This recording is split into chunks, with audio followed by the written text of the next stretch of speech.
Episódio Um Estranho Criador de Cadelas.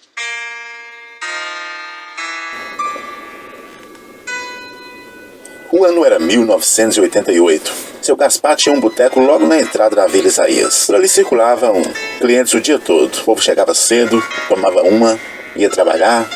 Alguns não iam. Alguns tomavam uma para almoçar, outros no final do dia. E o dia corria assim, como um típico boteco. A casa do seu Gaspar era colada no bar. Então era comum as crianças estarem circulando por ali. Ele tinha 2 meninas e 3 meninos. Nem todos os frequentadores do bar que iam ali tinham boas intenções. Nem todos que iam ali iam apenas para tomar uma cachaça. Teve um deles que começou a cobiçar a filha do seu Gaspar. Ele, no entanto, como bebia junto com seus clientes, não percebeu. Então, toda vez que aquele bebum ia ali, ele ficava de olho nos passos da criança. O nome dela era Renata. Das meninas, era a filha mais velha do seu Gaspar. A esposa estava lá atrás, na casa, cuidando do dia a dia. Conhecendo bem a rotina daquela casa, o som sempre ligado no bar, o dono sempre bêbado, só faltava uma brecha: a esposa.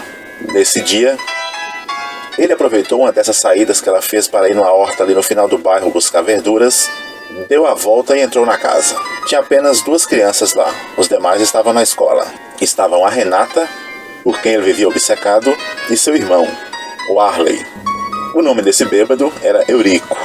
Como o ano era 1988, o programa da Xuxa estava no auge. E as 2 crianças estavam no sofá assistindo. De repente, aquele estranho entrou na sala com tudo e avançou direto para cima da Renata. Como o Arley pareceu reagir, ele fechou a porta, largou a menina, pegou uma faca que estava em cima da mesa, cortou uma daquelas cadeiras de descanso feita com linhas e amarrou o Arley. Ele ficou mais indefeso ainda porque Eurico lhe colocou um pano na boca. Ele então voltou-se para Renata, que deveria ter na época cerca de 8 anos, e começou a violentá-la. No outro canto da sala, o Arley presenciava tudo, sentindo um misto de fúria e vontade de chorar. Tudo foi muito rápido. Terminando o ato, Eurico evadiu tomando rumo ignorado. A mãe chegou da horta e encontrou aquele estado de calamidade. Eles passaram anos tentando encontrar aquele monstro, mas isso nunca aconteceu. Desgostoso e sentindo-se culpado, seu Gaspar fechou o bar e abriu no mesmo lugar um açougue de porcos. Cada facada que ele dava no porco, ele pensava naquele monstro. 5 anos se passaram, os meninos cresceram e começaram a trabalhar. Tiolinha, o mais novo, virou cobrador. O segundo, do meio, Edgar, virou açougueiro. E por último, o Arley virou pintor. Por outro lado, Renata levava sua vida, mas nunca mais foi a mesma coisa. Tinha dificuldades na escola, dificuldade em ter amigos, dificuldade em se relacionar no geral. Vivia chorando, triste, abatida. Era apenas uma criança, mas a fúria corria no sangue da família. Já com seus primeiros empregos, os meninos tinham sonhos. Um dia, sentados no sofá da casa, o Arley e Tiolinha conversavam. Tiolinha disse: "Eu quero fazer uma tatuagem, mas eu não quero uma comum igual essas que eu vejo por aí. Eu quero uma diferente." Seu irmão disse: "Mas hoje em dia é difícil achar uma tatuagem diferente." Ao que Tiolinha retrucou: "É possível sim, tem muita coisa por aí. Basta procurar. Só não precisa exagerar. Como um cara que eu vi outro dia que fez uma tatuagem de cachorro." O Arley disse: "Como é que é? De cachorro?" "É", disse Tiolinha. "O cara fez uma tatuagem de cachorro." Eu achei aquilo bizarro. Por mais legal que seja o animal, mas de cachorro eu não faria. E a conversa acabou por aí. Aquilo de alguma forma tocou o Arley. Ele passou o resto da tarde incomodado com alguma coisa. Alguma coisa balançou seus brios.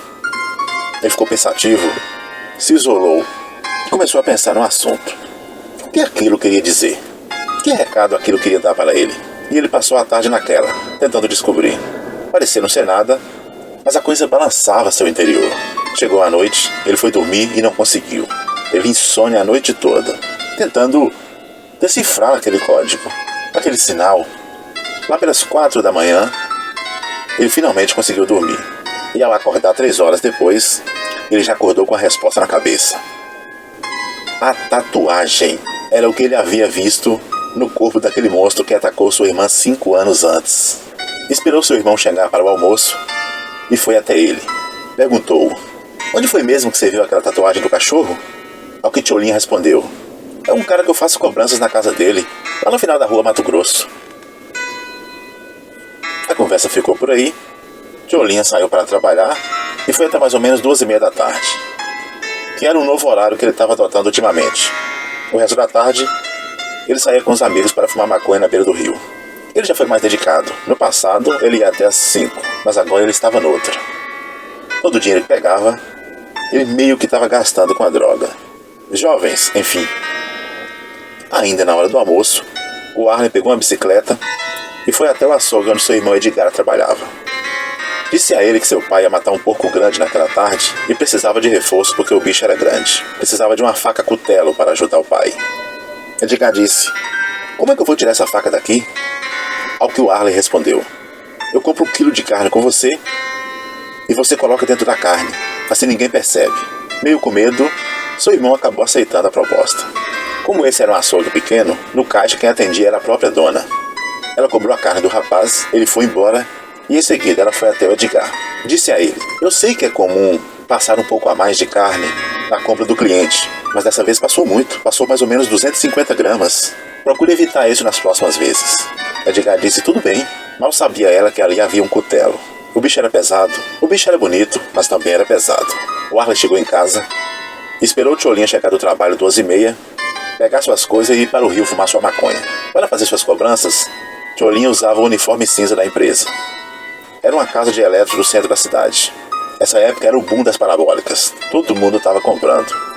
E era a maior parte das cobranças de Tcholinha. O Arlen então pegou seu uniforme e vestiu. Foi até sua pasta de cobranças e conferiu os endereços: Rua Benedito Eugênio, Rua Sérgio Pereira, Rua Mato Grosso. Começou a olhar os números das casas: número 23, número 158, número 410 e número 508. Essa provavelmente era a última casa da Rua Mato Grosso, a rua que ele procurava. Ele montou na bicicleta e saiu. Chegando na referida casa, que era a última do bairro, e dali para frente já era o mato, ele bateu palmas. Saiu um moço moreno, estatura mediana e um olho meio torto. Ele disse: cobrança. Quando se aproximou do portão, o Arlen entregou um envelope branco para o homem. E quando ele estendeu a mão para receber, o Arlen ergueu o envelope, de modo que quando ele pegasse o objeto, o Arlen pudesse ver o que havia debaixo do braço dele. E foi então que ele viu a tatuagem do cachorro. Era um cachorro pastor alemão com um colar no pescoço e um pingente de coração. O homem pegou a carta. O Arlen já ia saindo quando chegou uma senhora. Ela disse: mas você aqui de novo?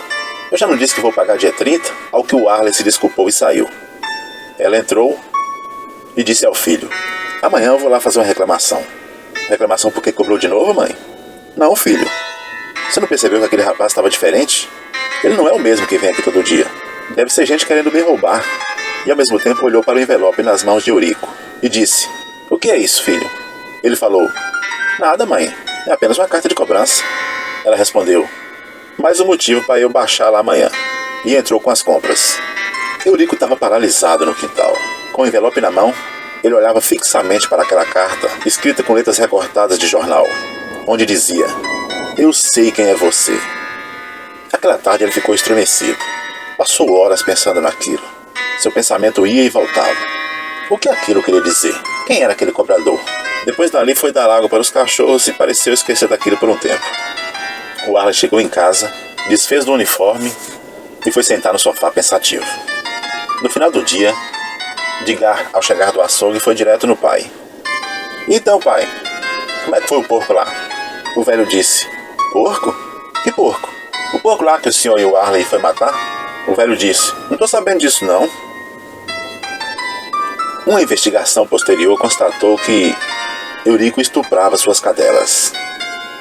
As investigações se seguiram e verificou-se também que a autoria do estupro que havia ocorrido meses antes no bairro São Vicente também era dele. Em outra ocasião, ele encontrou uma bêbada na rua, levou ela para um terreno baldio ali perto e a violentou. Terezinha, uma mulher com problemas mentais que sempre atravessava o rio para visitar parentes, ele também atacou. Estuprou ela nas areias do rio Gurutuba. Isso ela contou para minha mãe anos antes. A descrição batia com Eurico. Na época ela estava até menstruada. Ele também havia pego uma senhora viúva dentro de casa. A maioria das pessoas evitavam esse assunto, porque não queria ser motivo de chacota no meio social em que viviam. Naquela noite, quando estava jantando e a mãe assistindo novela, Eurico pareceu escutar um leve barulho no portão, mas não deu muita importância. Apenas sentiu um palpitar diferente no coração. Minutos depois, escutou um barulho no quintal. Disfarçou e foi lá dar uma olhada. Não acendeu a luz porque conhecia bem o quintal. Ali tinha várias casinhas de cachorro. Ele era um criador de cadelas. Foi passando casinha por casinha, olhando desconfiado. Quando passou exatamente perto da casinha da cachorra alemã, aquela da correntinha no pescoço com pingente de coração, alguma coisa avançou sobre ele. Vap! Lá dentro de casa, Dona Geralda cochilava assistindo a novela. Depois da janta, dá um sono. Ela acabou dormindo por ali mesmo. Acordou depois e foi para a cama. Achou que o filho estava no quarto. No dia seguinte, acordou cedo. Se arrumou, pronta para ir no centro, resolver aquela questão da loja de parabólicas. Foi no quarto chamar o filho, mas não encontrou. Chamou e nada. Saiu para o quintal. As cadelas estavam desconfiadas e olhava sempre para uma das casinhas. Ela se aproximou e deu um grito. Seu filho estava dentro de uma daquelas casinhas. Parecia sem vida. O sangue desceu do pescoço, escorreu pelo antebraço e chegou até a parte de trás do braço, passando por cima de uma tatuagem de cachorro. Ao que Dona Geralda exclamou: "Meu filho fez uma tatuagem de cachorro e nunca me contou", e desabou no choro. Olá pessoal, meu nome é Darcy. Esse é o canal Fabuloso. É um prazer ter você aqui conosco. Seja bem-vindo. Fique em casa. Curta nossos vídeos, compartilhe, comente, ative o sino, se inscreva, envie seus relatos. Um abraço para o nosso novo inscrito, o canal No Cair da Noite. Um abraço também para a Jovanef. Um abraço para todos vocês. No próximo vídeo eu mando mais abraços. Eu fico por aqui. A gente se vê no próximo vídeo. Até lá.